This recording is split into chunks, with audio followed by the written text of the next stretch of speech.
Então, é um rapaz que vai vir conversar com a gente aqui, cheio das informações, cheio do currículo, né? E vai dar um carteiraço na gente aqui na questão de ilustração e animação. Obrigado a todos. Diogo, seja bem-vindo e pode começar a tua parte aí, a dar o carteiraço. Valeu, muito obrigado aí pelo convite. É bacana poder participar um pouco, né, da comunidade, trocar ideia, porque eu sempre fui uma pessoa, às vezes, um pouco alheia a isso. Não por não querer participar, mas porque às vezes eu não vou muito atrás, mas sempre que me chamam para participar de algo, eu acho super válido, gosto bastante. Ainda mais porque eu acho que nesse meio a gente ainda está todo mundo engatinhando, né? O meio de jogos no Brasil ainda tá, sei lá, todo mundo tá aprendendo, né? Até as empresas que estão dando certo ainda estão evoluindo com essa comunidade, né? As empresas não se veem como concorrentes, se veem como um ajudando o outro, esse tipo de coisa. Então acho super válido todo mundo se juntar, querer aprender, né? Acho que não tem competição nesse meio, né? E sei lá, bom, para começar a minha trajetória, me formei em design gráfico em 2010. Naquela época, minha memória é um pouco nublada sobre como que eu enxergava o mercado de jogos, mas eu lembro que para mim era impossível trabalhar com jogos no Brasil, eh, com a minha capacidade artística que eu tinha na época, então eu não me deslumbrava, assim, eu tinha essa vontade muito grande de trabalhar com jogos, mas como ainda estava começando essa coisa dos jogos mobile, né? Tinha acabado de lançar iPhone, assim, estava começando a surgir a lojinha, então você tinha pouquíssimas empresas no Brasil. Você tinha nomes de pessoas que trabalhavam com jogos, mas era uma coisa ainda muito pequena, muito seleta, né? Então eu não sabia nem quais caminhos trilhar. E acabou que eu não vou lembrar as datas muito certinho, mas acho que em 2014 eu entrei numa empresa de material didático em Ribeirão Preto, né? Eu sou do interior de São Paulo, não sei se alguém daqui conhece. Passou de lá também. Ah, é? Passa calor lá, né? Um pouquinho. E aí, nessa empresa de material didático, eles tinham jogos para Flash, que eles entregavam esse conteúdo digital para as escolas, e além das aulas, eles tinham joguinhos. Então, foi meu primeiro contato com jogos de uma forma profissional, né? Eu já tinha brincado bastante assim com as ferramentas que a gente tinha, sei lá, mais acessíveis. Então, eu sempre gostei de ilustrar, sempre tentei ilustrar de forma digital. Então, eu brincava um pouco com RPG Maker, era o máximo ali que eu tive contato. Então, eu nem conto isso como experiência. E aí, nessa empresa, eu percebi que dava para trabalhar com isso no Brasil, mas ainda lá era algo muito pequeno. E depois de 2 anos lá, eu resolvi ir atrás dos cursos de jogos, então foi um período de algumas escolhas meio malucas na minha vida, mas que no final acabaram dando certo. Eu me mudei para Belo Horizonte porque lá tinha um curso numa faculdade chamada FUMEC. Eu comecei esse curso técnico lá, ele duraria 3 anos, e eu tinha não, ainda tenho essa curiosidade muito grande sobre jogos em todas as suas áreas, em todas as suas vertentes. Então eu me interessava também por programação. Não, eu sabia que isso não ia ser meu futuro dentro da área de jogos, que eu queria me resolver como artista primeiro. Então eu levei isso como uma segunda parte técnica, né, que eu sabia que poderia ser um adicional, ainda mais porque no mercado as empresas ainda eram muito iniciantes, muita gente fazia de tudo, né? Eu via muitas pessoas que já estavam desenvolvendo de forma indie, mas era tipo o artista que também sabia programar, que ele tinha que correr atrás de flash, um monte de coisa do tipo. Então acho que isso foi um pouco do que me levou a trabalhar com animação, ilustração, para poder entrar nessa área com essa sensação de que eu tinha que fazer um pouco de tudo, né? E aí eu fui para lá, vou tentar resumir, já estou me alongando, mas no segundo ano desse curso eu fiz um projeto para um edital que tinha do Ministério das Comunicações, não era nem do Ministério da Cultura, que era o Inovaps. Ele acho que durou só 2 anos, depois mudou o governo já até não tinha mais um ministério, mas eu passei na segunda edição e eles financiavam os projetos com uma verba legal para a gente poder desenvolver um jogo. A gente tinha que desenvolver isso em 5 meses, era uma coisa meio absurda, que eles acho que achavam que dava para fazer um jogo legal em 5 meses, mas a gente conseguiu desenvolver, entregamos, e com isso no portfólio e mais alguns projetos que eu já estava desenvolvendo, foi que eu consegui um emprego na Fanatim em 2016. E aí eu me mudei para São Paulo, que era uma coisa que eu não tinha muita vontade também, rapaz do interior que gosta de sossego, mas como não tinha muito acesso a essas empresas pelo interior, e hoje até tem, né? Por conta da pandemia, hoje as empresas aceitam que você trabalhe de qualquer lugar de uma forma mais fácil, mas resolvi vir para São Paulo e estou na Fanati até hoje, trabalhando com jogos.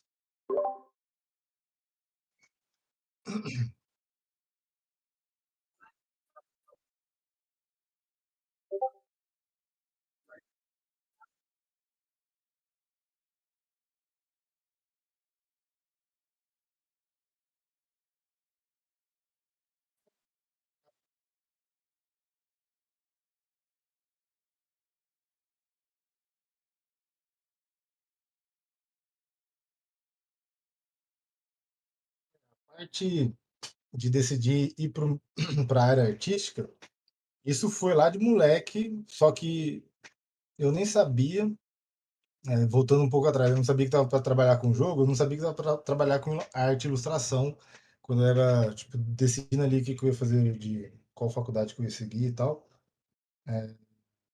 Cara, foi um misto ali de influência dos pais. Ah, putz, é o que você gosta, vai atrás e mete a cara, só que sem saber que tinha mercado. Então, ainda assim, no meu meio, eram poucas pessoas que assim eu tinha contato que viviam de ilustração. Então, me formei em design gráfico, porque design gráfico eu via pessoas que trabalhavam com publicidade e eu já via alguma forma de ganhar meu dinheiro e ter uma carreira profissional. Só que o mercado de publicidade, sei lá, eu trabalhei com publicidade durante um bom tempo, e nunca foi assim uma paixão, né? A paixão sempre estava em outras coisas envolvidas com a ilustração, como jogos, quadrinhos. Eu sempre fui muito, né, ficcionado por diversos tipos de meios lúdicos. Então, era uma vontade muito de trabalhar com ilustração, mas jogos eu nem cogitava. Eu só fui sentir que eu poderia trabalhar com isso. Foi nessa empresa aí de material didático. Então, foi lá depois já de ter seguido essa carreira de ilustrador, né? Entendi. Então desde moleque você queria trabalhar com sei lá, meio que. Não sei se. Desenhar, digamos. É, Ah, eu quero desenhar isso. desenhar. A voz da Entendi. criança era só, eu quero viver de desenho, né? Ai. E tipo assim, você falou que você começou como. Você tipo, estudou design gráfico e tal. Tipo, isso hoje em dia, você vê que, tipo assim, porra, eu estudei design gráfico lá atrás e hoje em dia eu utilizo algumas coisas que eu aprendi lá no meu serviço hoje. Tem alguma coisa assim ou não? Tipo, a maior parte das coisas você aprendeu depois. Eu acho que design gráfico, ele. No curso de design gráfico, você também trabalha muito com ilustração e o design ele é muito desenho, né? Você, você desenvolve ideias visualmente e você tem que expressar isso de alguma forma criando, né? Você pode também criar com 3D, com fotografia, várias outras ferramentas, mas eu consigo utilizar muito do que eu aprendi no curso de design gráfico hoje no meu trabalho. Inclusive, eu entrei lá, na Fanati, eram apenas 2 artistas no início, então a gente fazia praticamente tudo. Hoje eu estou mais focado na parte de ilustração, mas no início eu também trabalhava com interface. Então a parte de design, naquele início que eu entrei na Fanati, ela foi essencial, sabe? Uhum. Vamos lá, fazer um combo de perguntas aqui. Manda ver. Diogo, qual a cidade? Que eu nasci? Não, não. Qual a sua idade? Ficou meio. Qual Ah, é a a sua idade. cidade, né? Ficou um negócio estranho, né? Qual cidade? É, não, mas você pode perguntar. A cidade acho que foi Rio, né? São Paulo, sei lá que você comentou no começo ali, São Paulo. Cara, eu nasci em Goiânia, mas cresci em Franca, então é Olha o só. sotaque do interior de Porta Aberta que predomina. Ah, isso é bom. É, qual a sua idade? Eu tenho 35, com Isso é carinha de 34. Ah, isso. Se tirar a barba, vai para 12, né? É por aí. O que que acontece? Uhum. Só pelo que você estava falando, já deu para perceber que você já tinha uma idade mais avançada. Avançada é Sim. difícil, é complicado Mas, dizer isso, né? Mas Mano, o mas cara é é, de mas é. velho, mano, tá eu tenho louco. 35, né? Eu tenho 35 também, eu tô ali, né? Mas assim, porque é uma realidade. Porque nós começamos e não tinha fazer jogos no Brasil. Nem passava pela nossa cabeça em trabalhar com jogos, né? A gente foi através da paixão que a gente sabia fazer e tal.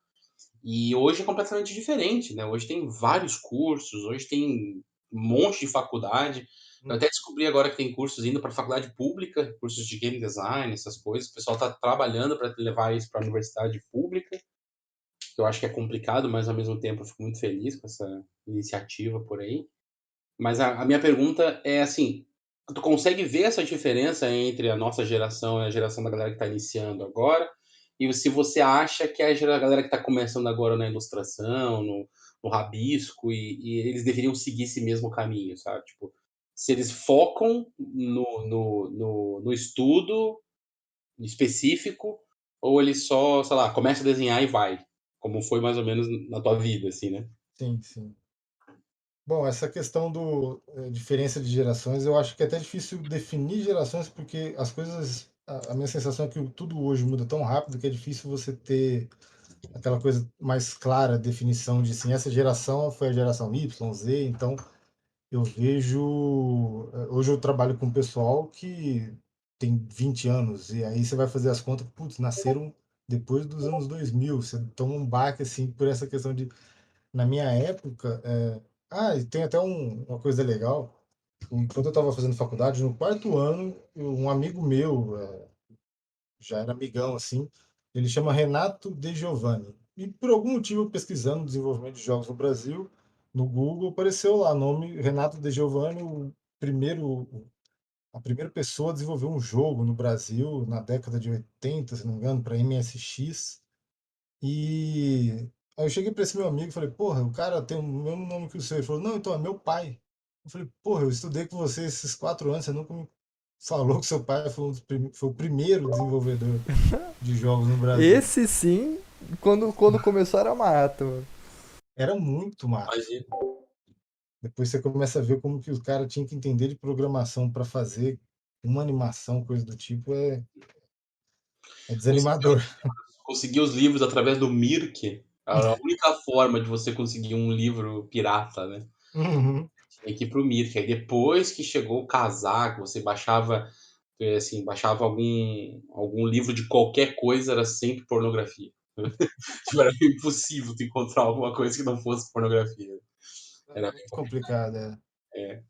Não, e assim, as ferramentas que a gente tinha na época, né, se você entendesse de ilustração, não era, como é que fala, não era só isso, né, você tinha que entender como trabalhar a arte para o jogo. Então, eu peguei essa parte do Flash, ela, tudo bem, ela era muito mais livre, Flash é uma puta de uma ferramenta, mas ele não é a mesma coisa do que às vezes a gente consegue pôr hoje num jogo. Isso é uma diferença de não tem tanto tempo, né? Então, sei lá, de 2 em 2 anos os celulares dão um salto, a Unity tem uma nova, sei lá, ferramenta, então agora eu não preciso mais exportar aquele tanto de assets e coisas técnicas que a gente tinha que fazer para fazer o jogo funcionar. Então, quando você pensa hoje em eu preciso só entender de ilustração e de arte, eu diria que sim. Tá muito mais fácil você ilustrar, produzir sua arte e botar no jogo sem ter que entender de N fatores técnicos para falar assim, essa arte não vai funcionar no jogo, né? Claro que ainda tem um monte de questões, mas você é mais livre para trabalhar de forma artística, né? Acho que um exemplo próximo disso era o 3D, que na década de 90 as ferramentas você tinha que passar mais tempo estudando a ferramenta do que entendendo de arte, né? Então era difícil ter aquele artista que ele era o cara que fazia escultura na argila e de repente ele já está fazendo a mesma coisa no digital. o 3D ele era muito mais técnico e pouco artístico, né? Então hoje, você estudando só a parte artística, você consegue ir para a questão técnica e colocar aquela sua arte dentro do jogo de uma forma muito mais fácil. Então eu diria que, sei lá, em N áreas, né? Porque a gente pensando em jogos, a gente pode pensar em, mas eu curto pixel art, eu curto 3D, eu curto, sei lá, eu curto splash art. Você tem muitos caminhos, mesmo dentro da parte artística, de ilustração e animação, você ainda tem muitos caminhos a seguir para se especializar, mas eu vejo como um leque de opções para, sei lá, não ter que. Eu diria que no meu caso, hum, até hoje eu me questiono: será que eu abri muito meu leque de coisas que eu queria aprender e isso me deixou menos especialista em algo que eu gosto mais? E assim, eu vejo que, tipo, sei lá, eu passei muito tempo estudando game design, programação.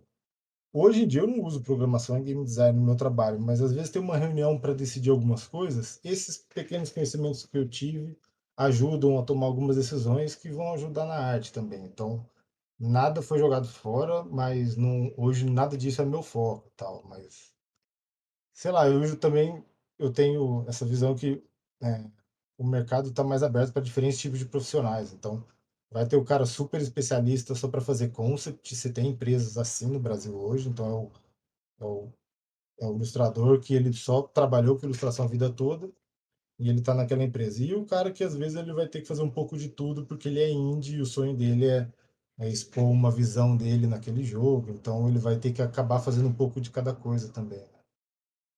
Sim. Mas essa questão que você falou da ferramenta é uma coisa que eu vejo e me deixa um pouco. Eu não sei se isso é. Fale mal de mim, pode brigar comigo se eu falo besteira agora. Mas eu tenho o pé atrás, que é o seguinte: por exemplo, eu sou muito defensor do open source. Então, eu uso Linux, eu acho que tem uma briga forte com a Nvidia, o Photoshop, toda essa galera aí, eu tenho uma briga com eles, porque eles fazem de propósito as coisas não funcionarem direito no Linux, e aí você tem que se matar. Não, não se matar, que hoje você consegue fazer de forma fácil, assim. Mas eu sou um cara do open source, né? E aí às vezes eu vejo a pessoa dizendo, não, eu não uso Linux porque lá só tem o GIMP e não tem o Photoshop. Cara, daí eu vou no YouTube, sacanagem mesmo. Eu vou lá e procuro Mona Lisa no Paint. E tem artista que consegue fazer a Mona Lisa no Paint.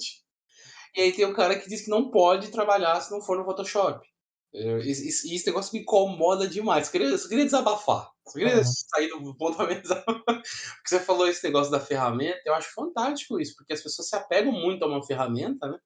E não conseguem se desenvolver em outras. Então, isso, uma das partes que a gente ia te perguntar aqui é a utilização de ferramentas. Se você é, é, tem uma preferida, acredito que todo mundo tem uma ferramenta preferida, né? Mas se você teria uma ferramenta para iniciante, um lugar legal para começar assim, e se desenvolver. Essa coisa da ferramenta é engraçado porque ainda gera, além de ter essa coisa, né, dessa paixão, a galera quer competir com o outro, né? Fala assim, não, você não pode usar essa, porque essa não tem isso. Então é uma coisa que você tem que escolher uma que você vai aprender, claro, porque você vai gastar um tempo naquilo para, sei lá, dominar aquilo ali. Mas, sei lá, saiba que amanhã pode surgir alguma outra coisa no mercado que vai mudar tudo e você não tem que ficar sempre pensando, putz, eu não posso mais aprender nada, eu tenho que ficar com isso. Porque a galera quer levantar essa bandeira, né? Eu vejo muito isso no 3D, que é a coisa do Maya, do 3D Max, ou o Blender hoje, né? E, e assim, né, quem vai dominar são as empresas que estão escolhendo as ferramentas. Então, se você quer trabalhar naquela empresa, você vai lá dar uma olhada. Putz, os caras usam Maya. E eu aprendi 3D Max a vida inteira.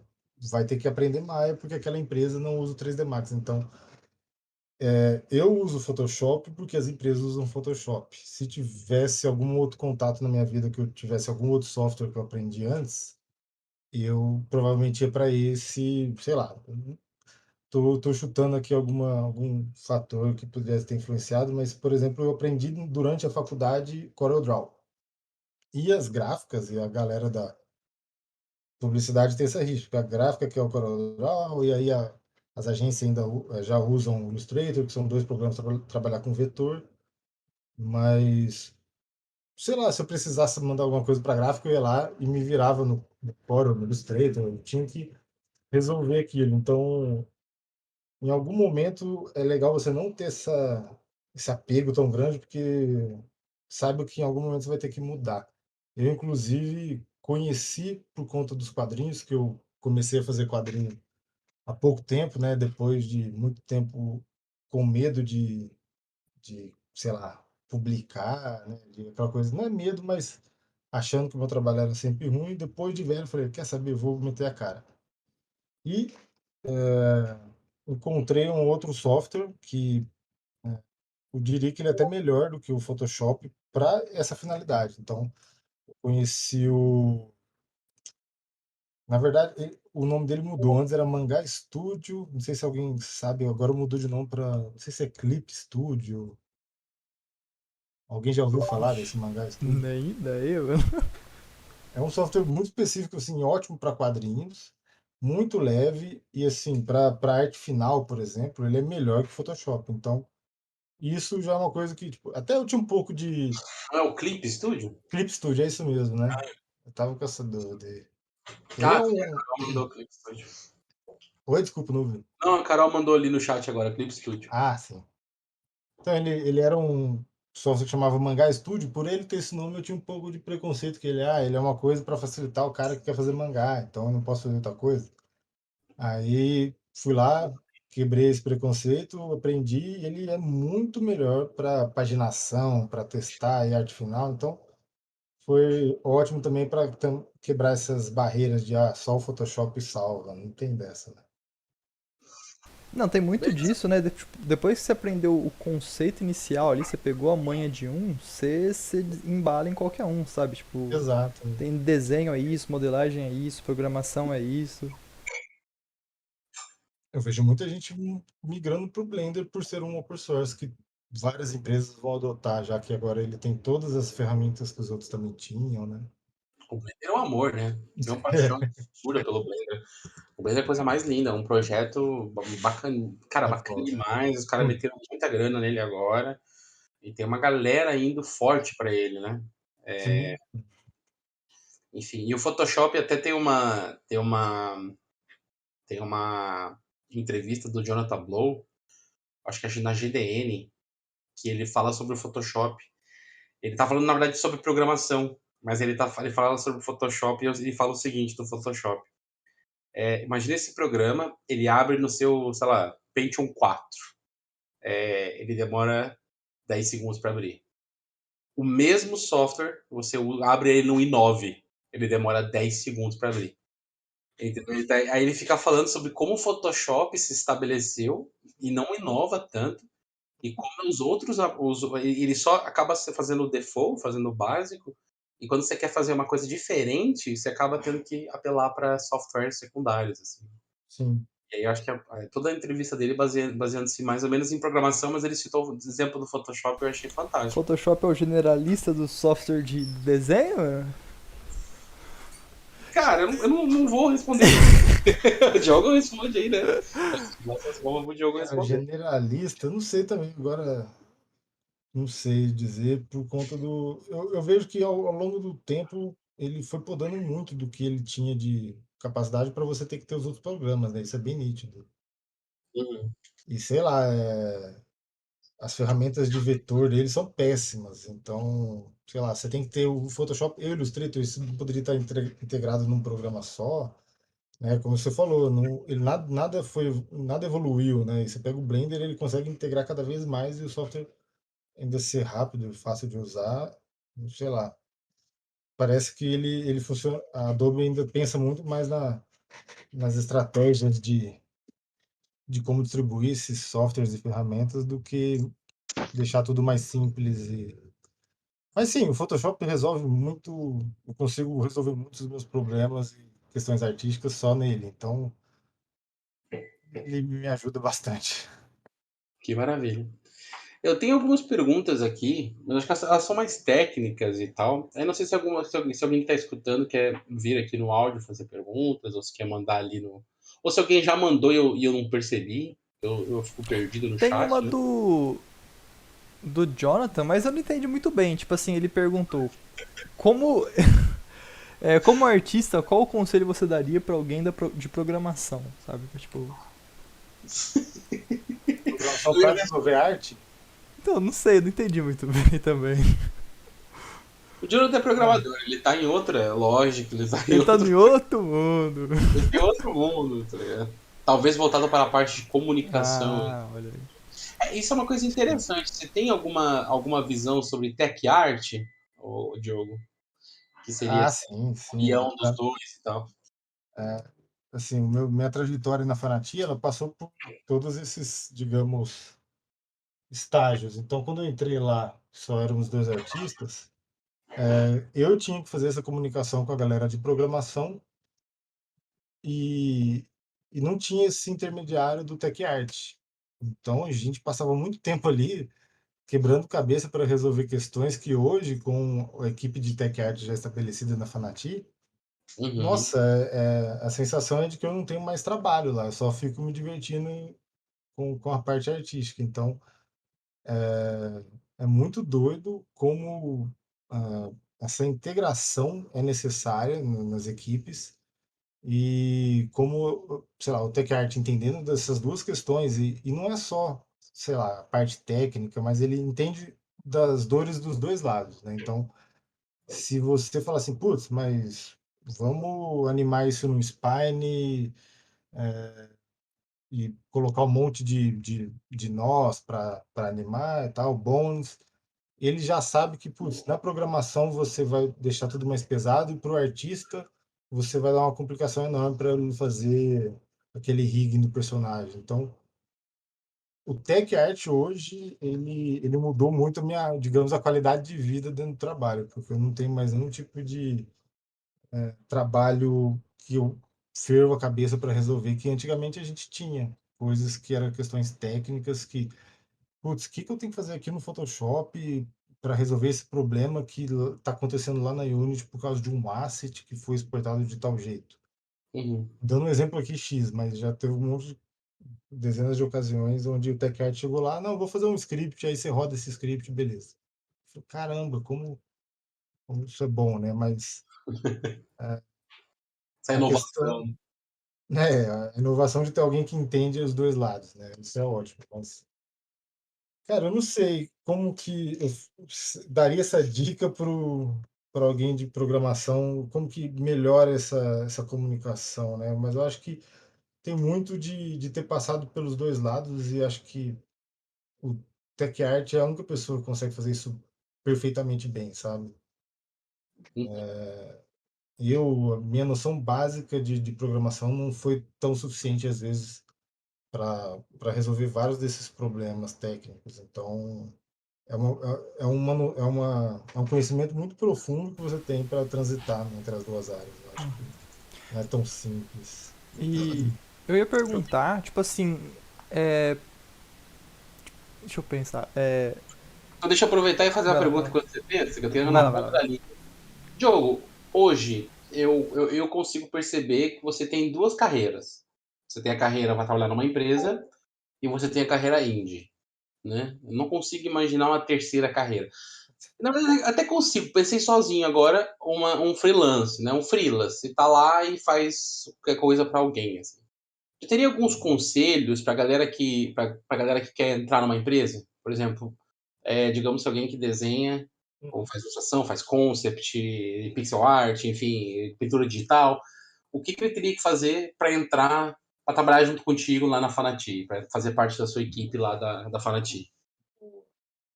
Acho que o mais básico, primeira dica é direcionar melhor o seu portfólio. Hoje a gente recebe bastante currículo de gente que está na área, às vezes, de publicidade ou editorial, que trabalha com arte, quer migrar para jogos, mas ainda não teve nenhum projeto direcionado para jogos. Então, mesmo que a arte do cara seja linda, e às vezes a gente vai considerar bastante isso, o outro vai ter uma arte linda também, só que ele tem projetos direcionados para jogos. Então, esse é sempre o diferencial, porque tem muita gente boa no mercado em ilustração, Uhum. Mas se a pessoa já teve uma experiência ali, mesmo que ela faça um projeto pessoal e colocou aquilo num espaço que tem que caber numa tela de celular, por exemplo, para trabalhar na Fanati, já é diferente do que o cara que ele quis só gerar um conceito, sabe? Uhum. Então, acho que o primeiro passo é já direcionar o seu portfólio, às vezes não só para jogos, mas também para o tipo de empresa que você quer entrar, né? Hoje no Brasil tem grandes empresas mobile, e se às vezes não for essa sua praia, né? Aliás, deixa eu voltar um passo atrás. Você tem aqui no Brasil algumas empresas mobile de estilos de jogos diferentes. Você tem algumas que são jogos de palavras, empresas que fazem, sei lá, jogos um pouco mais épicos, outras que são jogos mais casuais. E se você fala assim, putz, eu odeio jogo casual, não quero trabalhar com isso, odeio jogo de palavra, pega aquela que tem o jogo épico que você sempre quis trabalhar e direciona toda a sua arte para aquele tipo de arte da empresa, já para chegar com o portfólio que eles querem, sabe? Uhum. Então, essa é a minha dica, porque hoje eu percebo que muita gente tem qualidade, mas o que vai fazer a diferença na hora de ser selecionado Portfólio. portfólio, né? Demonstrar que já teve algum tipo de experiência nisso. Lembrando, né, que a Game Jam tá chegando aí. A gente está decidindo a data. Provavelmente vai ser no finalzinho desse mês ou no comecinho do mês que vem. Então se preparem, que é uma das melhores maneiras de fazer portfólio, né? Com Você se certeza. juntar com outras pessoas, né? E colocar os seus talentos, né? Em prática. Melhor forma de você fazer um projeto e ter um portfólio é com Game Jam. Inclusive, foi uma das formas que eu usei para deixar meu portfólio um pouco mais rico também. Olha só. Eu não tinha, sei lá, durante o curso que eu fiz em BH, eu fiz dois projetos, né, que é aquela coisa gigante que você faz. E aí, sei lá, tinha dois projetinhos de jogos no meu portfólio, até que enfim, legal. Mas ainda é legal quando você mostrar uma variedade, né? No meu caso, eu não sei se isso é uma dica que vai valer para todo mundo, que é essa minha questão de eu ser mais generalista. Então, eu tinha portfólio, sei lá, com estilo de pixel art, eu também tinha algumas coisas de animação, de motion. Então, isso para mim funcionou naquela época e no estilo de funcionário que a Fanati precisava naquela época, né? Então, tinha dois artistas, eles precisavam de alguém que entendesse um pouco de cada coisa. Hoje, a Fanati já não precisa mais dessas pessoas, né? Então, uma equipe grande que tem tech art para resolver diversas questões, eles vão até relevar um pouco mais na hora de pegar um artista que não tem tanta experiência com jogos, porque a pessoa agora não precisa entender da parte técnica assim como precisava antigamente. Uhum. Então, acho que assim, não só trabalhar a sua técnica como artista, né, estudar a base de perspectiva, anatomia, isso é uma coisa constante que vai ter na vida inteira. Mas você conhecer de mercado, eu acho importantíssimo. Eu vejo muita gente que está muito, às vezes, solta no mercado, né? Tem gente que sei lá, é aficionado por jogos e às vezes só enxerga aquele jogo que ela joga e nem sabe que aqui no Brasil tem empresas fazendo jogos de palavras, porque ele não gosta de jogos de palavras. Hum. Olha o Pereira ali no chat. Fala, Pereira. Apareceu já. Tu tinha uma pergunta, Léo? Não, eu ia perguntar, mas em relação a como que você, tipo assim, identifica que um artista ele é bom, sabe? Você, tipo assim, bate o olho numa arte ali, num desenho, você olha o quê? Mais o conceito? Você olha a composição? Você olha o traço da pessoa? Tipo assim, como você vê que um cara ele ainda tem o que melhorar? Tipo, que existem diversas Uhum. áreas em melhorar, mas tipo assim, como você vê um cara amador pra um cara já melhorzinho, sabe? Ó, pergunta que a resposta que eu vou dar, provavelmente muita gente vai discordar. Porque a arte, ela é subjetiva. Se eu estou fazendo aqui um projeto de um jogo, sei lá, low poly, hoje essa estética ela chegou num senso agradável, né, que as pessoas sei lá, veem beleza nisso, e pode ser que se a gente voltasse a esse mesmo tipo de estética alguns anos atrás, aquilo não seria senso comum de que aquilo é bonito, de que aquilo é agradável para elas.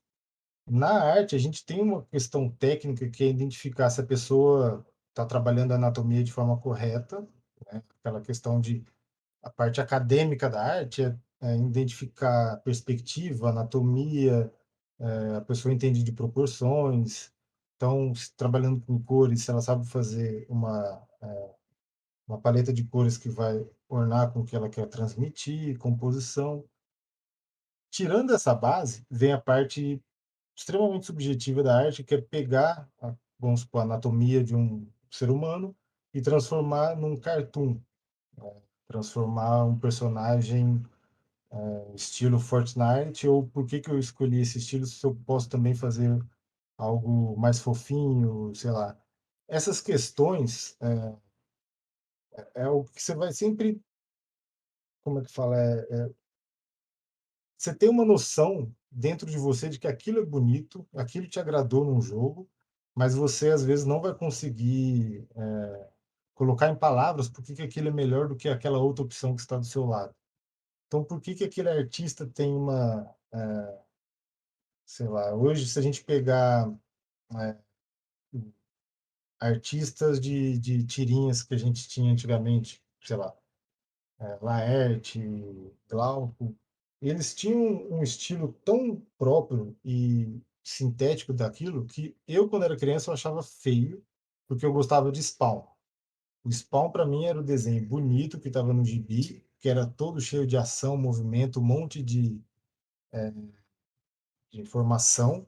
Hoje eu acho aquilo extremamente de mau gosto. Foi uma questão que mudou dentro de mim, que eu não sei explicar, e hoje eu sou muito mais fã de artistas como Glauco, Laerte, que tem um estilo muito próprio, difícil de replicar, e hoje eu vejo beleza naquilo. Às vezes, você pegar a molecada que gosta de quadrinho, vai ler Hellboy, a arte do Mike Mignola é extremamente minimalista, para eles aquilo é mais fácil do que fazer o gibi do Superman, por exemplo, mas tem muito de você vivenciar aquele tipo de técnica e você vê o quão difícil é deixar a informação simples na página. Então você começa a entender que aquele cara que fez o Hellboy, ele é um gênio.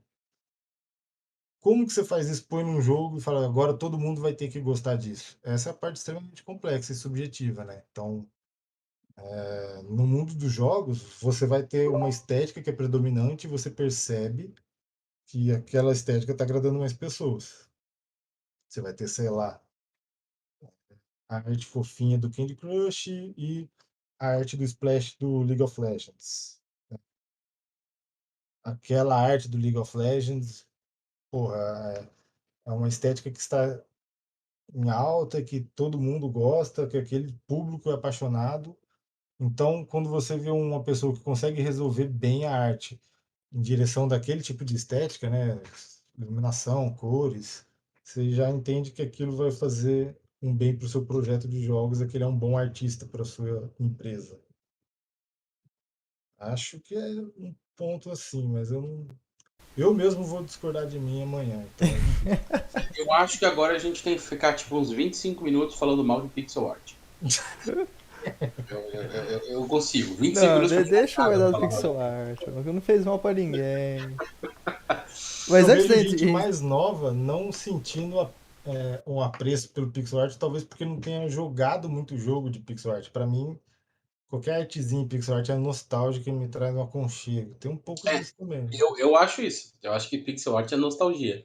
Porque até a gente conversou um tempo atrás aí que o pixel art que fazem hoje, ele não é o mesmo pixel art que a gente jogava lá no NES.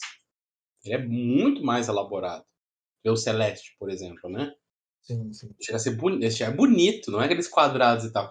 Mas eu brinco com pixel art, porque às vezes eu participo de algumas game jams e o pessoal faz sempre pixel art. E o pixel art é tão pixel art que você não consegue ler as instruções que aparecem na tela, sabe?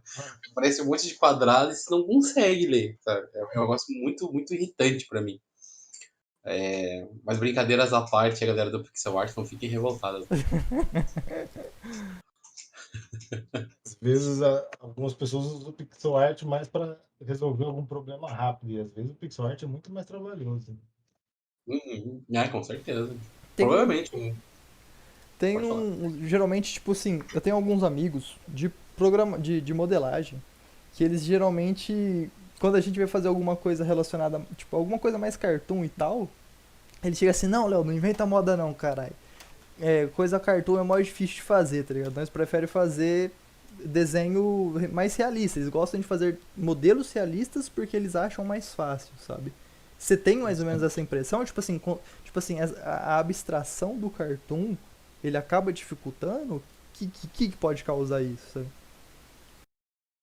Boa pergunta, ainda mais pensando qual a referência de cartoon que eles têm também, né? Mas eu, por exemplo, acho que a minha influência base de desenho quando eu era criança era Dragon Ball. Eu copiava Dragon Ball e aprendi copiando Dragon Ball, e foi aí que eu fui me interessando cada vez Cara, eu mais. fazia muito isso também. Tipo, eu ficava desenhando por cima assim o Goku, que chegou no momento que eu copiei tanto por cima o Goku que eu sabia desenhar ele certinho, sem nada. Mas eu também só sabia fazer o Goku. O resto Aí, esquece. esse pedido da pose vai ser impossível, Não, não né? tenho como, é. Então, como eu aprendi, sei lá, não aprendi de forma acadêmica, então eu fui depois estudar anatomia correta. E para mim foi muito mais complicado tirar da minha cabeça que a cabeça do ser humano não tem quase o tamanho dos ombros, que é uma coisa muito de anime e mangá. Então, foi um processo mais difícil para eu chegar numa anatomia, e ainda estou distante de achar que minha anatomia é boa. Isso é um aprendizado que é praticamente o artista fala que aprendeu anatomia, ele está se enganando, porque você passa constantemente tendo que estudar isso. Mas a sensação é que o cartoon, ele também muda a estética dele, né? Se você pegar o cartoon, o primeiro Mickey da Disney com o Mickey de hoje, ele teve uma evolução ali. Evolução não quer dizer que melhorou ou piorou, né? Mas só que ele mudou. Mas se você pegar a Mônica, também é um personagem cartoon que teve também um monte de modificações ao longo do tempo. E não necessariamente aquela é, sei lá, mais bonita ou mais feia, mas ela agrada mais pessoas, algo do tipo. E às vezes tem um tipo de cartoon que é esse que vai agradar mais pessoas, que pode ser o mais difícil de se fazer. Então, como que você faz esse cartoon agradável, né? Por que que o Pernalonga de hoje eu gosto mais desse design do que aquele design da década de 70? A gente não tem essa resposta de como se fosse uma receita de bolo, né? Como eu disse anteriormente, por que que eu não gosto mais da arte do Spawn e agora o meu gosto mudou totalmente? Como que vai ser o jogo daqui a alguns 10 anos? Então, eu acho realmente difícil essa questão do cartoon, é isso, acertar algo que vai ser agradável ao maior público. Pode parar. É... Pulando agora pra animação. Você também é animador. E tipo assim, pra quem tá começando do zero, não sabe nada de animação, ou tá começando, que tipo assim, o que você acha importante essa pessoa entender sobre animação? Tá ligado? Tipo assim, eu dou umas olhadas, mas só de curiosidade, eu não entendo nada. Mas tipo, tem aquele papo daqui, os 12 princípios da animação, não sei o que, aí você faz a bolinha fazer uma trajetória, ela dobrar. Tipo assim, fala um pouco pra gente, tipo assim, como que é esses processos ali da animação, tudo mais, como você trabalha, não sei. O meu processo de aprendizado com animação, ele veio muito mais por conta, acho que, do contato com os softwares e as ferramentas de animação digitais do que estudando a animação do jeito correto, que é pegar os 12 princípios e eu não diria que existe um meio errado de estudar animação, mas eu acho que eu pulei algumas etapas e tive que voltar depois por conta dessa facilidade que a ferramenta dava. Então, não entender um pouco da teoria, acho que me atrasou nesse aprendizado, assim, que quando você é autodidata, você ter a boa informação é essencial. E na minha época eu não tinha muito acesso, assim, claro, já tinha internet, eu não sou tão velho, mas achar informação de qualidade, né, os bons livros, esse tipo de coisa, não era tão fácil. Então era muito de um falando para outro, e tal, que a gente ia recebendo isso. Então, eu aprendi primeiro software, que foi o Flash e o After Effects, para depois começar a entender que aprender, não fui para o papel, mas eu fui desenhando de forma digital, só que seguindo a técnica tradicional, né? No Photoshop mesmo você consegue pegar as layers e fazer uma animaçãozinha ali, como se você tivesse com a mesa de luz. Sim, para mim hoje, como eu tenho a tablet da Wacom, é um processo tranquilo, mas você também pode pegar o papel e treinar, se você não tiver a mesinha ou de forma digital como treinar, mas pode no papel pegar a sensação de que é criar movimento através de desenhos, né? Então, os princípios básicos, né, de movimentação é pensar em frames e tempo, qual que é essa diferenciação? Porra, se eu fizer 12 desenhos aqui, com qual que é a distância que eu tenho que fazer dessa bolinha para dar a sensação de que ela acelerou até a hora de cair? Esse é o exercício que você começa a enxergar como que a animação funciona. Quando você está só no software, o software faz isso sozinho para você e você não está entendendo o que está acontecendo ali. Então, acho que entender esse processo é muito mais importante de início. Ou você pode ser uma pessoa muito criativa e enrolar o seu professor na faculdade, que nem eu fiz. O professor pediu para fazer, eu acho que é Bouncing Box o nome desse termo, né? Não, Bouncing Uhum. Balls, que ele ensina. E eu não vou lembrar o nome do meu professor, e a gente tinha um apelido para ele muito ruim, que eu não posso dizer aqui, mas era um apelido muito, muito ruim.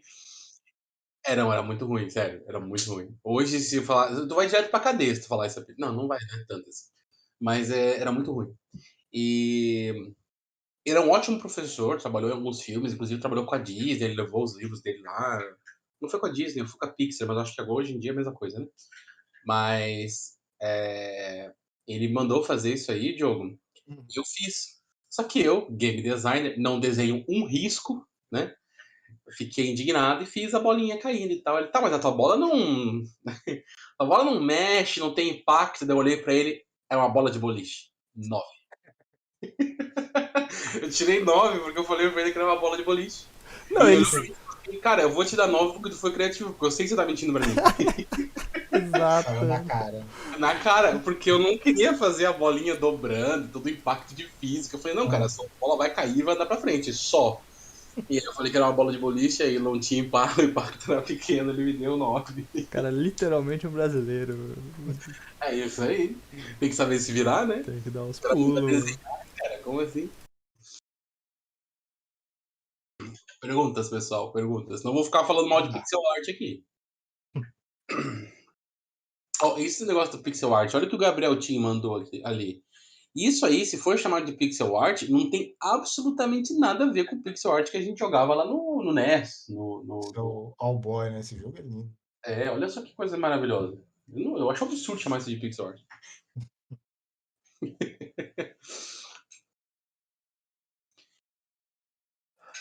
Falando assim de arte no geral, hoje em dia em jogos, você não tem mais sei lá, ainda mais com agora com esse aumento quer dizer, não um aumento, né, mas como facilitou o acesso para todo mundo poder fazer seu jogo dentro de casa, a variedade de estilos que a galera tá elaborando não é só aquela coisa de, não sei desenhar, eu vou fazer uma coisa aqui de palitinho, mas não, tem formas muito criativas de resolver a arte.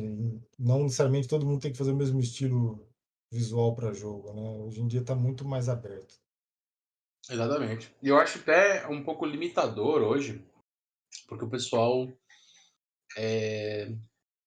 tem a questão da visão de mercado, algo que estão fazendo e tal, mas pô, tem tanta ferramenta gratuita, tem tanta coisa.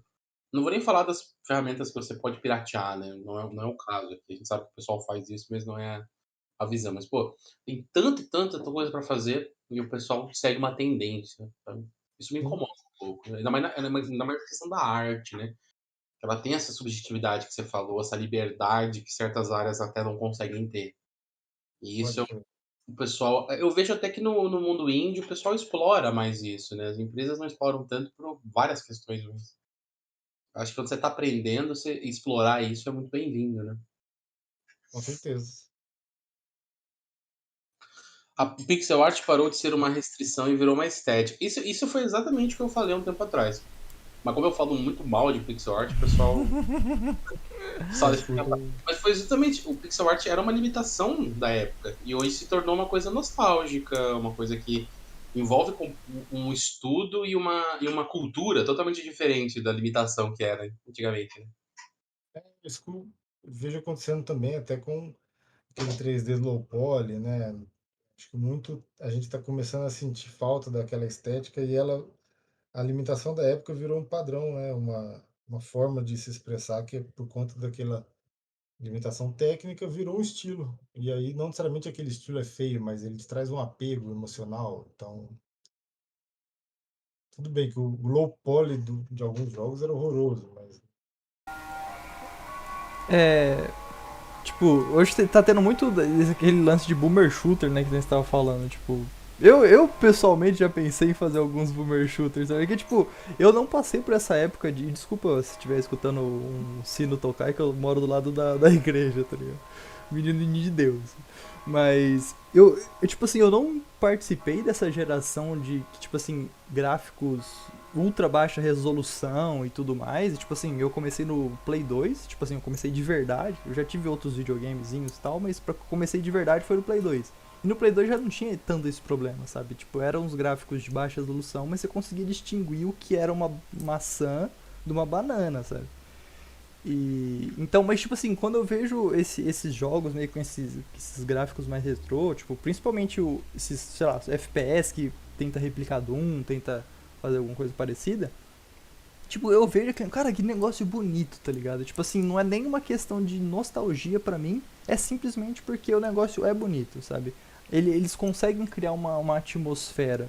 Tem jogos que, tipo, eles vão mais pro lado da atmosfera, então eles criam todo um mood ali pro jogo, e aquilo aí, nossa, que da hora, tá ligado? Outros jogos, tipo assim, eles são meio que, tipo assim, entre aspas, feio, mas, tipo assim, você vê que tem todo um pensamento, toda uma composição por trás daquilo que deixa aquilo lá bonito, sabe? meu E, Deus. e uma coisa que eu queria falar, que ninguém concorda aqui comigo, mas outro dia a gente comentou sobre isso e eu achei, tipo assim, muito interessante, é que será que tipo assim, visuais não realistas, eles trazem um impacto maior pro jogador, sabe? Tipo assim, o que eu quero dizer é, quando eu tô jogando um jogo que tende a ir pra um gráfico mais realista, geralmente esse jogo, o visual dele não me marca, sabe? Tipo, sei lá, eu pego um Battlefield 3 lá, que saiu na época Battlefield 3, nossa, Battlefield 3, não sei o que, não sei o que.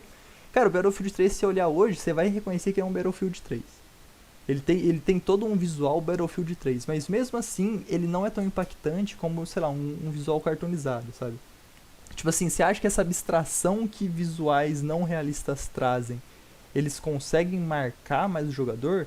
Porque, por exemplo, se eu pegar qualquer jogo que eu já tenha jogado e pegar uma parte assim, uma parte avulsa do jogo ali de uma imagem, eu consigo falar, essa imagem é de tal jogo, sabe? A maioria dos jogos 3D eu não conseguiria fazer isso. Tipo, eu pego uma imagem avulsa de um COD, eu não vou saber falar que COD que é aquele, muito menos se é um COD ou se é outro jogo, sabe? Você concorda mais ou menos com isso ou não sabe, não sei. A minha sensação, assim, eu tenho os meus gostos artísticos, né? Mas é super bonito você ver aquele visual realista, bem resolvido tecnicamente, que você vê iluminação ultra realista e tal. E é sempre aquela sensação de quando muda de uma geração para outra que, nossa, agora tá de verdade, agora ficou realista, né? Tipo, a sensação de que você agora tá vendo um gráfico que tá muito próximo da realidade. E aí quando você lembra, sei lá, do PlayStation 2 pro 3, você também teve a mesma sensação. E na hora que você vai olhar, você fala, caramba, eu achava isso realista, olha como tá hoje, né? Então parece que essa, essa sua sensação de realismo é muito falha porque é só baseado naquilo que você já tinha visto até então como definição de visual realista, né? Tudo bem que vai chegar um momento que provavelmente a gente realmente não vai mais conseguir distinguir a realidade do que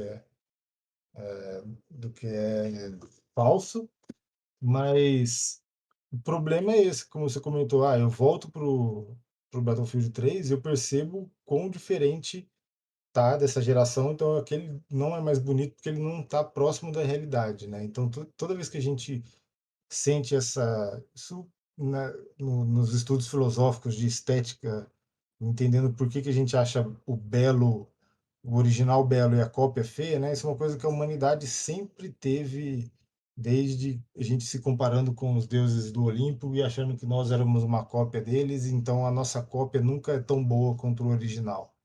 Quando você tem alguma coisa tentando copiar a realidade e ela não está atingindo a necessidade de, sei lá, de preencher aquela sensação de realismo, provavelmente você vai achar feio. E o artístico ele sempre é belo, porque ele é uma outra visão pessoal daquilo que está sendo representado. O Pereira falou da fotografia, e a arte vê um pouco disso, as artes posteriores, né? Tipo, impressionismo, expressionismo, é porque você não precisava fazer algo realista já que tinha foto, né? Vamos experimentar outras formas de ver a arte, vamos experimentar a realidade. Então, um jogo que, sei lá, ele se resolve bem artisticamente, ele nunca vai ser datado, né? Eu não gosto desse termo datado, mas eu acho que nesse caso ele cabe um pouco bem, mas essa questão de ter algo que às vezes a sua mente precisa completar, essa noção estética de algo que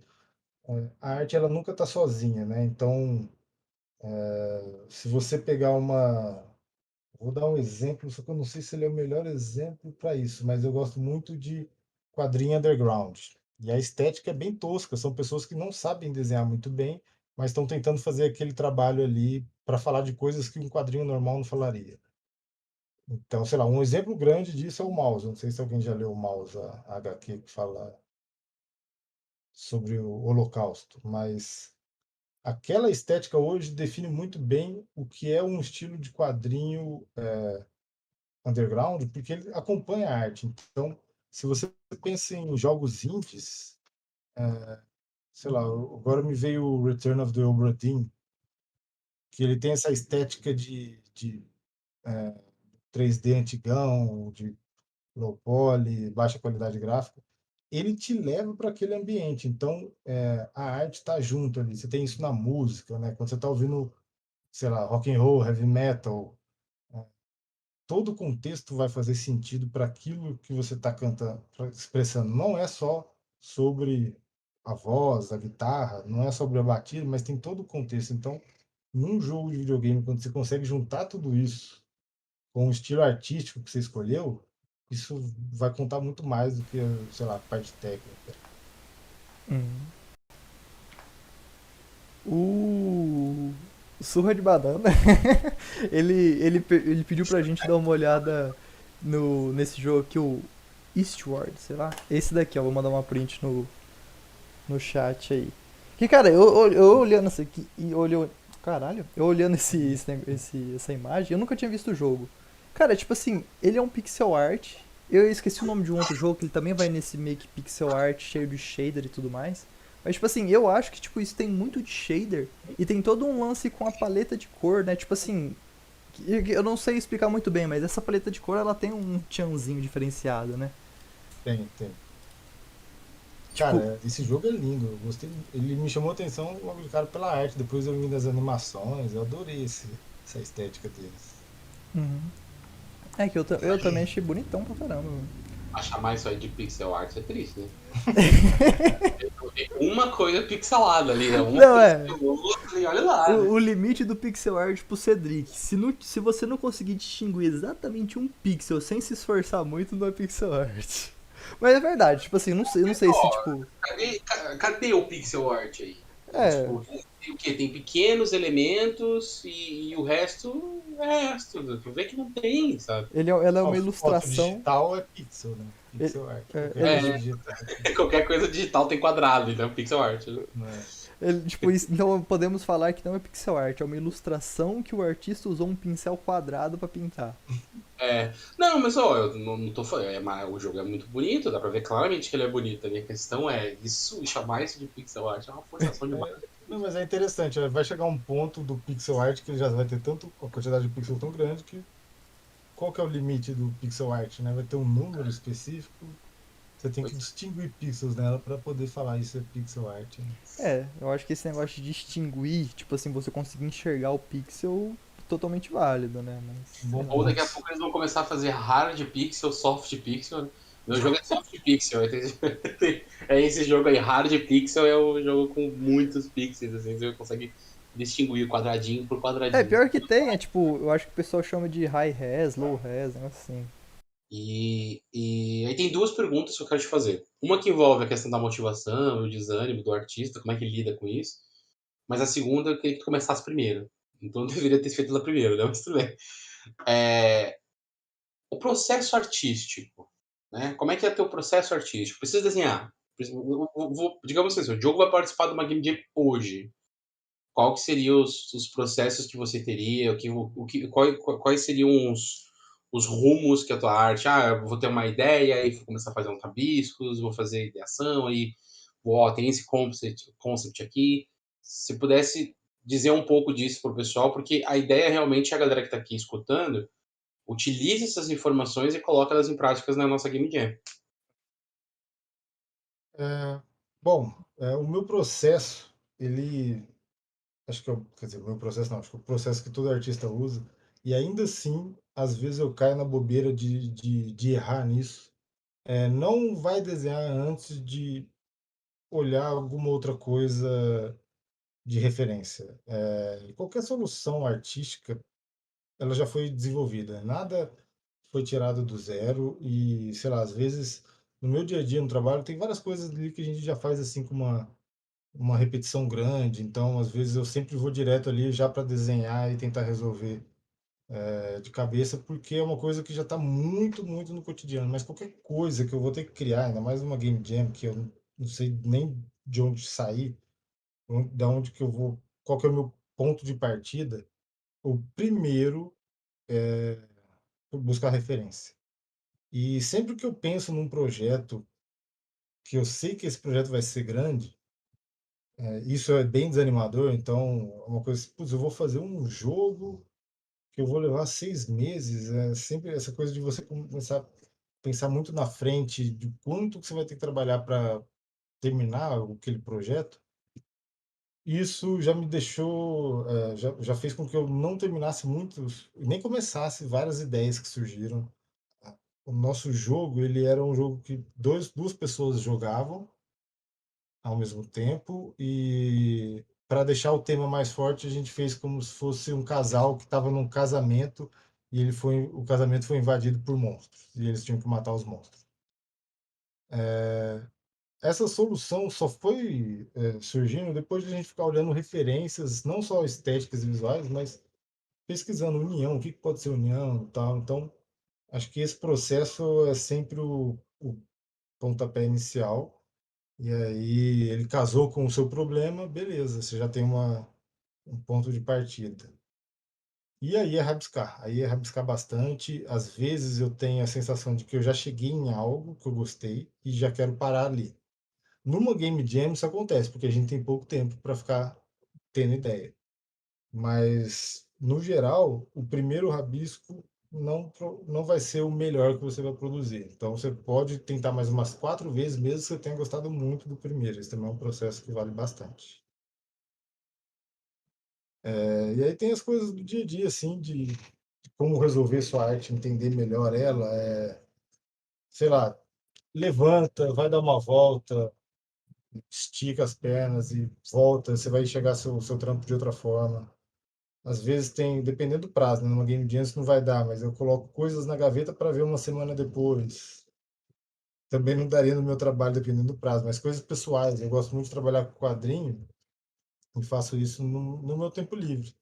Então, muita coisa, quando eu ponho na gaveta e tiro, eu vejo quão ruim tava ou quão bom tava. Então, vou continuar ou, sei lá, vou tentar de novo. Então, isso é uma coisa que não é muito só a ver com inspiração. Acho que nenhum artista deve ficar esperando o momento de se inspirar. Quanto mais eu penso para fazer as coisas, mais eu não faço as coisas. Quando eu fico esperando aquela ideia perfeita para fazer um quadrinho que vai ser revolucionário, passei 35 anos não fazendo quadrinhos por conta dessas coisas. Então, Acho que o legal é você já começar a colocar as primeiras ideias e testando e jogando fora.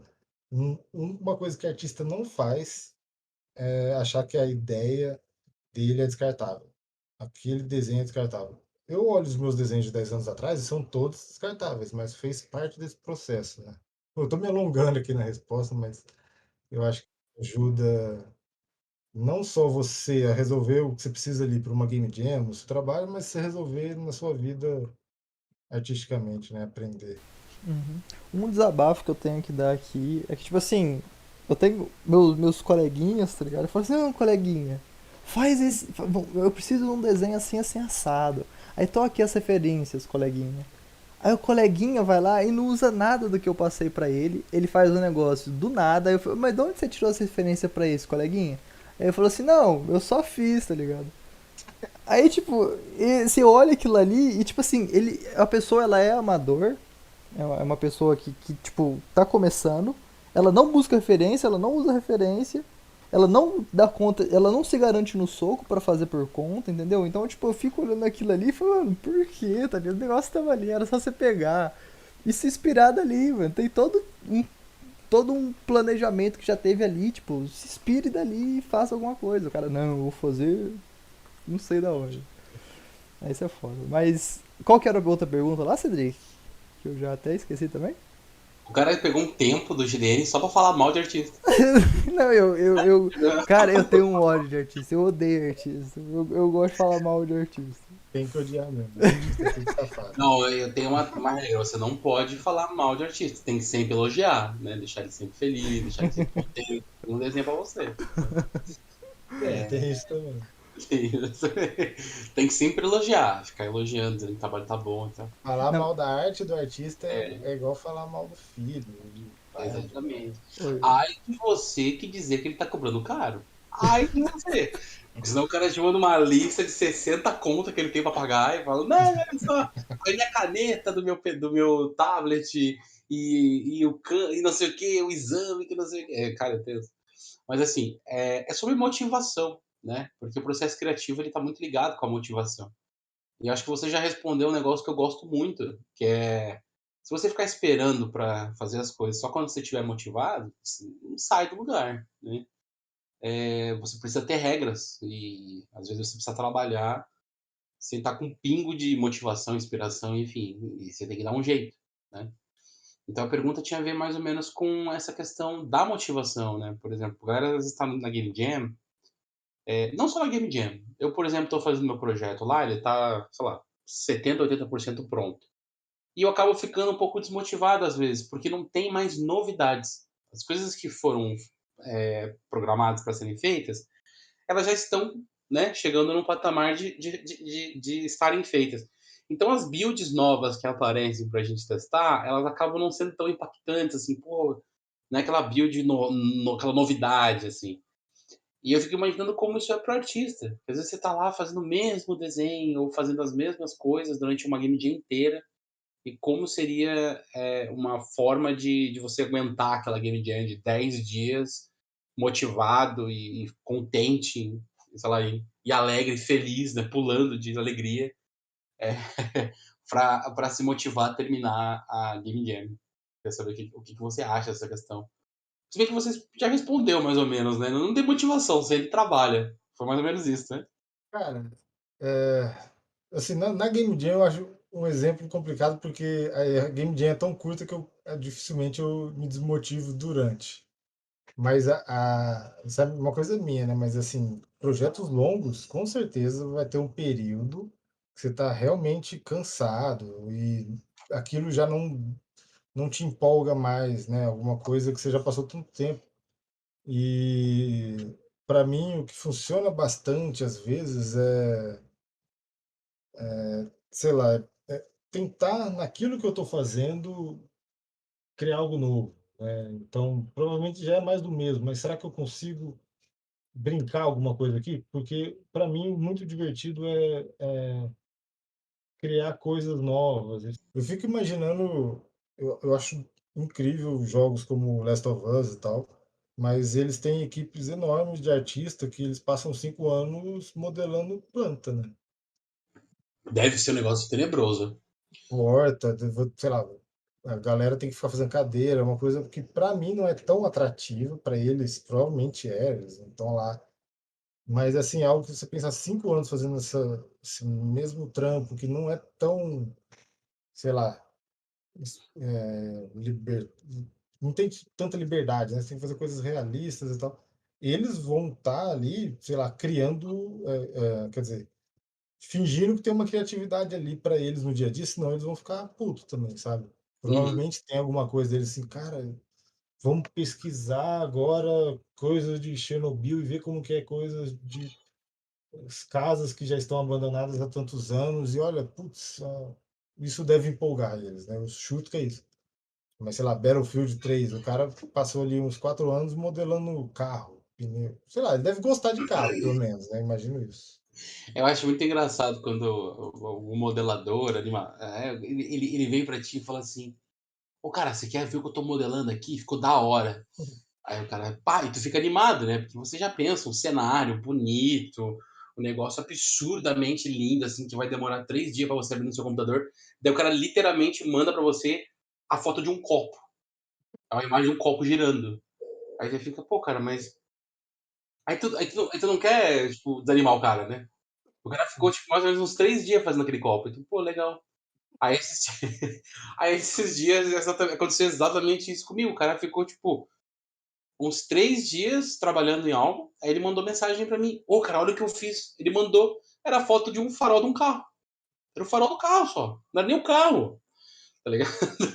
Aí eu fico, pô, como é que o cara consegue dar 3 dias da vida dele modelando o farol do carro? Tem que ser muito monstro. Você tem que ter um desprendimento de vida muito forte. Pra focar nisso, sabe? Interesse em farol de carro. Não, Olha, eu era aquele copinho que todo mundo que já foi no boteco sabe, né? Aquele sei, copinho sei, pequenininho, o assim. americano. É o americaninho, que é o pessoal que toma café preto. Eu detesto esse termo café preto, porque o café não deveria ser, nem é preto, ele fica preto por causa de queimadas e uma porrada de coisa. Mas é o café e aquele copinho que é o de cachaça Pode crer. de cerveja no boteco. Eu assim, pô, cara, o cara fez um copo. Esse cara. E é muito complicado, porque realmente fazer aquele copo, tu tem que mexer com algumas coisas, às vezes, bem insuportáveis, né? Tipo, no Blender, assim. Não é tu clicar, que nem a galera pensa, né? Tu clica ali, pá, pá, pá, faz. Não, às vezes o cara ficou, tipo, realmente estudando tutoriais de como fazer o copo e modelar aquele copo perfeitamente, como fazer o vidro, e aí fez uma sujeirinha e faz iluminação, não sei o quê. Eu, mano, é um copo, velho. Imagina 5 anos fazendo porta e planta. É triste. Também eu desenho um copo americano aí, eu não vou me divertir do que desenhando um guerreiro medieval, sei lá. Uma que eu queria perguntar pra gente já encaminhando pro final, era tipo assim, se eu vou meter o louco aqui agora, eu vou virar artista ou animador, ou os Mas dois. Que você me recomenda pra começar? Tipo assim, eu faz isso daí, se der certo deu, se não der, é isso aí. Mas tipo, que você recomendaria? Ó, eu não quero usar a palavra mindset, mas eu não estou pensando na outra, mas é coach, aí, ó. Vai vender curso. você colocar na cabeça que se você treinar desenho, você aprende, acho que é o primeiro passo, porque muita gente acha, mas muita mesmo, que ela acha que ela não sabe desenhar porque ela é algo que ela nasceu não sabendo e ela vai morrer não sabendo. E putz, desenho é muito treino. Se você chegar num curso, você vai aprender ali alguns fundamentos, que são, sei lá, os fundamentos básicos como aprender anatomia, perspectiva, iluminação, né? Então, esses conceitos você treinando. Você pode ser um cara autodidata que você vai aprender tudo isso no YouTube, tem conteúdo pra caramba, o que mais tem hoje é canal de muita gente ensinando muito bem os conceitos básicos de ilustração. Perigoso também tem uma galera ensinando mal, mas isso sempre vai ter para tudo. Mas hoje em dia tem muito curso acessível, e, assim, pensar, acho que eu não tive isso quando eu comecei, mas pensar que você já pode direcionar os seus estudos para onde você quer chegar. Eu fui desenhando o que eu queria desenhar e o que eu gostava. Não que você não precise fazer isso, mas se você estiver pensando nisso como uma carreira, de forma profissional, logo do início, você já pode iniciar seus estudos já, sei lá, eu quero fazer um splash art pro LoL e trabalhar com essa galera. Mike Azevedo e tal, um monte de gente no Brasil que é referência para as pessoas do mundo todo, né? Então, cara, vai estudar isso. Você também vai passar também depois por pintura, vai estudar as ferramentas digitais. Mas não acho que isso é um processo longo, isso é um processo extremamente divertido e prazeroso. Eu que odeio estudar, gosto de estudar arte, então, se você pegar meu boletim, toda a minha passagem da escola, você teria certeza que eu não conseguiria chegar em lugar nenhum na vida, mas o desenho funciona para essa turminha que não é muito apegada ao estudo. Então, não tem nenhuma barreira, é uma coisa muito fácil de se alcançar.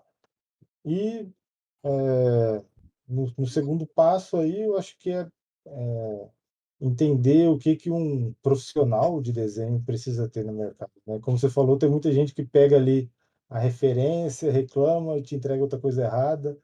Isso não é um profissional que vai se dar bem no mercado, né? O mercado quer pessoas que resolvam problemas. Aí esse seria um segundo passo, mas primeiro é ir atrás dos estudos. Eu tô satisfeito, a gente falou mal de pixel art, a gente falou mal do Lucas, eu acho que foi hoje dele de sucesso. Só vejo A dessa forma. checklist foi concluída. Falamos mal da Nintendo, tivemos a presença aí do Diogo. Diogo, muito obrigado por ter dado teu tempo aqui para vir conversar com a gente. Eu que agradeço aí o convite. Eu tenho essa dificuldade de ir atrás da comunidade, mas eu estou sempre aberto. Se vier atrás, pode chamar para o que tiver aí que eu tô dentro.